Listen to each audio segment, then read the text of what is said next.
የቡድን መብቶች የምንላቸው ምንድናቸው?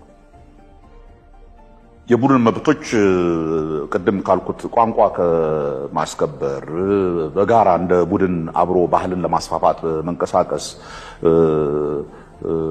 እንደነኛ አይነት ነገሮች ከሆኑ የቡድን መብቶች የምንላቸው አንዳቸውንም የግለሰብ መብትን የምታከብር ካልሆንክ ልታከብራቸው አትችልም።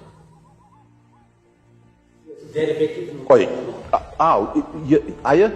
እኔ የመሰብሰብ መብት ከሌለኝ እንዳንድ ግለሰብ ያንን ቡድን አሰባስቤ የጋራ ሙቭመንት ልፈጥር አልችልም። ወይዘር ባህልን ለማሳደግ ይሁን ምን ለማድረግ ራስን የማስተዳደር ጥያቄ ከሆነ ያለብኝ ዴሞክራሲያዊ መብት ከሌለኝና በእኔ ምርጫ በዜጎች ምርጫ የሚደረግ የራስ አስተዳደር በየአካባቢ መምረጥ ካልቻልኩ ዜን ራስ አስተዳደር የሚባለው ነገር እውነት አይደለም።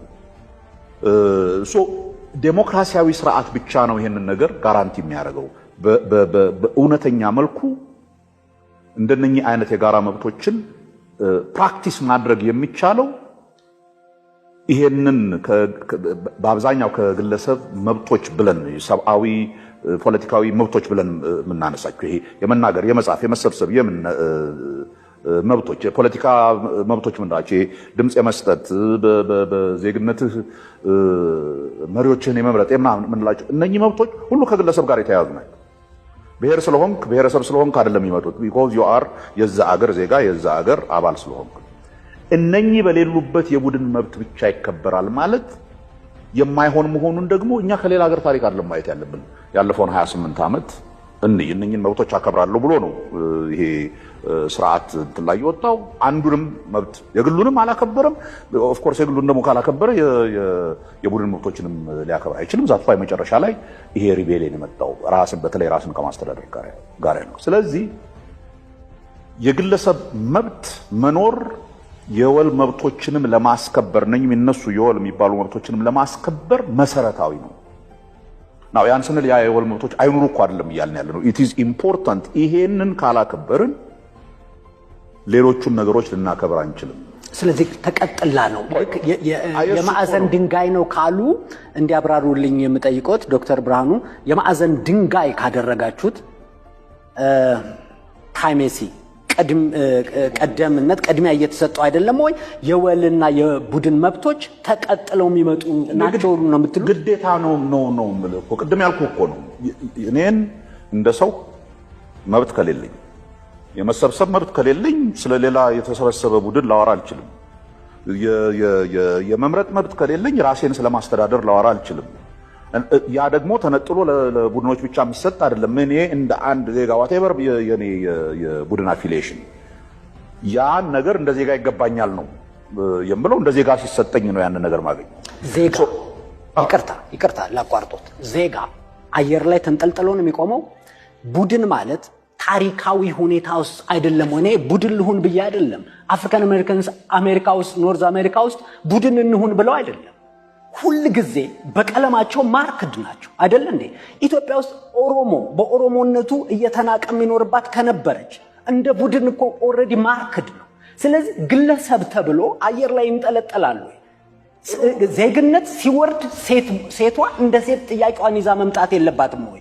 ብሔር አንድ አባል ሊሆን ይችላል። ውስጡ ሄትሮጂኒቲ የለ፣ ብዝሃነት አለ፣ ዳይናሚዝም አለ፣ እንቅስቃሴ አለ። አንድ ቦታ የተቸከለ አይደለም በግሌ አምናለሁ። ከዛ ባሻገር ግን ግለሰብ የምትሉት እንዲህ አየር ላይ ይንጠለጠላል ወይ? ሲወርድ አካል ጉዳተኛ ከሆነ አካል ጉዳተኛ ሆኖ አይደለም የሚመጣው።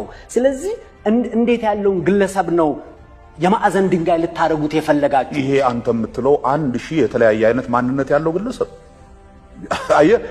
ይሄ እኮ ነው ኢንትረስቲንግ የሚያደርገው። አንተ እንደ ግለሰብ ማዕት አይነት ማንነቶች አሉ።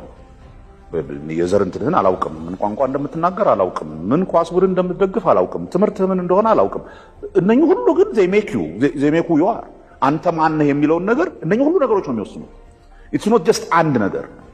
ይሄ ችግሩ እኮ ይሄ ማንነት የሚለውን ነገር ስታነሳ አንዱ ችግር ማንነት በምን ላይ ተመስርቶ ነው ትክክለኛ ዲፋይን የሚሆነው? ይዚት የቋንቋ ይዚት ሃይማኖት ምንድነው? በዓለም ላይ በማንነት የተነሳ የተደረጉ ጦርነቶችና ግጭቶችን ብታይ አንድ ምክንያት አይደለም ያላቸው። ሩዋንዳ ውስጥ የተደረገው የሁቱና የቱትሲ እንትን ከቋንቋ ጋር የተያያዘ አይደል። ማለትም ሁለቱም አንድ ቋንቋ ነው የሚናገሩ። የቦዝኒያ ሄርዞጎቪና የጂኖሳይድ እንትን ብታወራ ምንም ከቋንቋ ጋር የሚያያዝ ነገር የለውም። መች ሞር ሃይማኖት ነው እንትን የሚያደርግ። ሶ ይሄ አንድ ነገር ነው። የአንድ ሰው ማንነት ፕራይመሪ የሆነው የአንድን ሰው ማንነት የሚለየው አንድ ነገር ነው የሚለው ነው ችግሩ። ቢኮዝ እያንዳንዳችን በጣም ብዙ ማንነቶች አሉ። ሰልፍ አይደንቲቲ ከሆነ የምናወራው የኔን አይደንቲቲ ማውቀው እኔ ነኝ። እኔ ደግሞ በብዙ የተለያዩ ነገሮች ተላቁጬ የተሰራሁ ነኝ። ብርሃኑ ማን ነው ብትለኛ ቢሾፍቱ ተወለድኩ። ቢሾፍቱ በመወለዴ ቢሾፍቱ ካለው ማህበረሰብ ጋር ያለ መስተጋብር ነበርኝ። ከዛ ናዝሬት ሄድኩ። ቅድም እንዳልኩ በትምህርት ሳስቸግር አዳማም እዛ ውስጥ ኖርኩ። አዲስ አበባ መጣሁ። አዲስ አበባም የኔን ማንነት በተወሰነ ደረጃ ሼፕ አድርጎታል። ዩኒቨርሲቲ ስገባ በዩኒቨርሲቲ ያለው እንትን ሼፕ አድርጎታል። ውጭ ሀገር ሲሄድ ውጭ ሀገር የኖርኩበት ኑሮ በተወሰነ ደረጃ ማንነት እነኚህ ሁሉ ነኝ እኔ። መጥተህ ይሄ ነህ ብቻ አንተ ከምንም ነገር በላይ አንተ እኮ ያልኩህ አሁን በጣም የሚገርመው ሶ ብሔር ካልሆንክ እንዴት አየር ላይ ነህ ያለው ማለት ነው? ኖ አይ ሃቭ ሶ ማአት ነገሮች አሉኝ። እነኛን ነገሮች ሁሉ ነኝ እኔ። በግድ አንድ ቦታ ውስጥ ካልገባህና ያንን ነገር ካልተቀበልክ ሆምለስ ነህ። ኦር በዚህ ብሔር እንዴ በዛሬ ዘመን እኮ ዜግነት እዚህ ኢትዮጵያ ውስጥ ካሉት ብሔሮች አይደለም ማዋራ። አንድ ፈረንጅ ከንትን መጥቶ እዚህ መጥቶ አግብቶ ዜጋ ልሁን ቢል እኮ ዜጋ ይሆናል። አይን ዜጋ ሲሆን እኩል መብት ነው ያለው። አሁን እኔ ኢትዮጵያ ውስጥ አንዱ በጣም የሚገርመኝ አሁን እንደዚህ ብዙ ሰዎች አሉ ይሄን ነገር በጣም የሚያከሩ ውጭ ሀገር የሚኖሩ ሰዎች ከየት እንደመጡ ማንም ሳይጠይቃቸው እዛ ሀገር መጥተው በመኖራቸው እናንተን በማድረጋቸው ዜግነታቸውን አግኝተው ከማንም እኩል ምንድነው ዘርህ እንትንህ ምንድነው ተብሎ ሳይጠየቁ እኩል መብት ኖሯቸው እየተመረጡ ይኖራሉ። ሚኒሶታ